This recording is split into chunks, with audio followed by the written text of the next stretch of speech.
अगर आप अपनी माँ से प्यार करते हो और उनको खुश देखना चाहते हो तो चैनल को सब्सक्राइब करो, लाइक करो। बहुत ही जल्द आपको खुशखबरी मिलेगी। प्लीज वीडियो को लास्ट तक जरूर देखें। सास बहू की हंसी ठिठोली। एक छोटी सी कहानी। किसी छोटे से गांव में एक संयुक्त परिवार रहता था। घर के बीचों बीच एक बड़ी सी हवेली थी, जिसके आंगन में हर दिन चहल पहल मची रहती। परिवार में हर उम्र के सदस्य थे, लेकिन खास बात यह थी कि यहाँ की सास और बहू का रिश्ता बहुत ही अनोखा था। उनका रिश्ता प्रेम और थोड़ी बहुत नोकझोंक से भरा हुआ था, जो अक्सर हंसी में बदल जाता। सास श्रीमती सुशीला देवी एक मजबूत और समझदार महिला थीं। उनकी उम्र 60 के आसपास थी, लेकिन उनके चेहरे पर अभी भी युवाओं वाली चमक थी। वह घर के सभी कामों को बहुत अच्छे से करती थीं, और उनके अनुभव से घर का माहौल हमेशा व्यवस्थित रहता। उनकी बहू कुमुद एक नवयुवती थी, जो 25 साल की थी।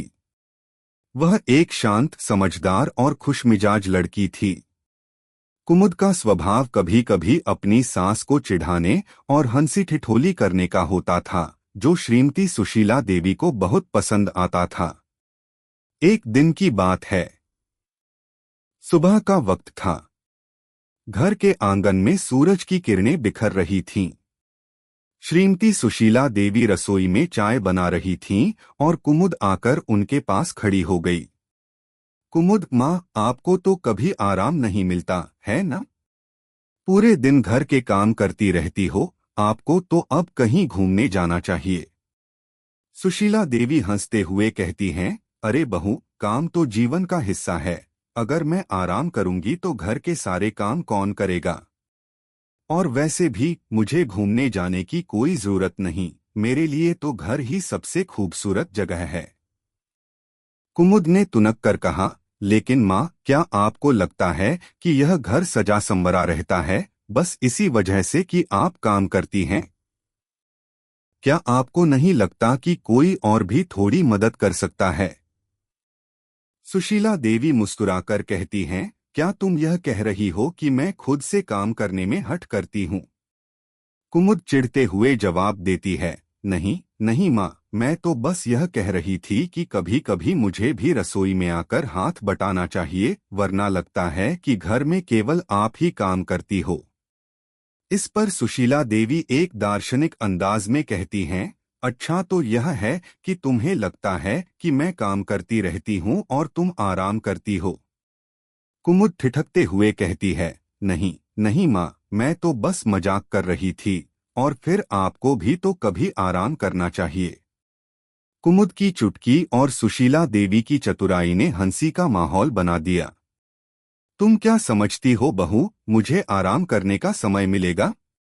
अगर एक दिन भी आराम कर लिया तो तुम्हारा तो दिल ही डूब जाएगा।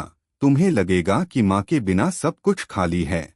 सुशीला देवी की बातें सुनकर कुमुद हंसी नहीं रोक पाई।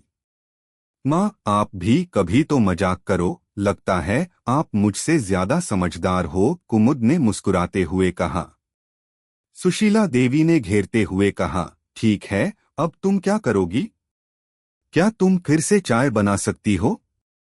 कुमुद सिर झुकाती हुई बोली, आपको तो छोड़ो, मैं तो बस हंसी मजाक कर रही थी। सुशीला देवी हंसी के साथ रुकते हुए बोली, यह ठीक है बहू, पर ध्यान रखना, जीवन में जब तक काम का स्वाद न हो तब तक उसे मजे से करने की कला भी नहीं आती। दिन भर इसी तरह की छोटी छोटी नोकझोंक और हंसी ठिठोली होती रही। कभी कुमुद चुपके से अपनी सास के गहनों पर ताना मार देती, तो कभी श्रीमती सुशीला देवी कुमुद को उसकी आदतों के बारे में मजाक में घेर लेती।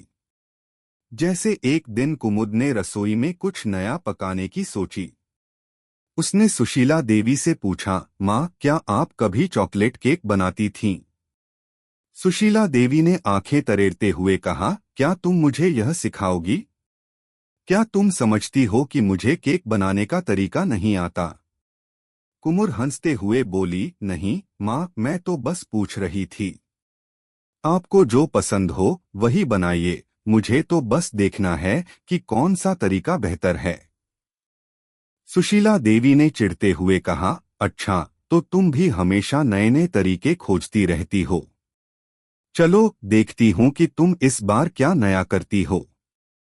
इस पर कुमुद ने एक नया तरीका अपनाया और केक बनाया। जब केक तैयार हुआ तो दोनों ने मिलकर उसे खाया।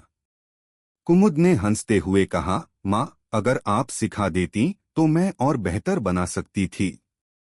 सुशीला देवी मुस्कुराते हुए बोली, यह नहीं कह सकती कि तुमने बुरा किया, लेकिन अगली बार मुझे बताना।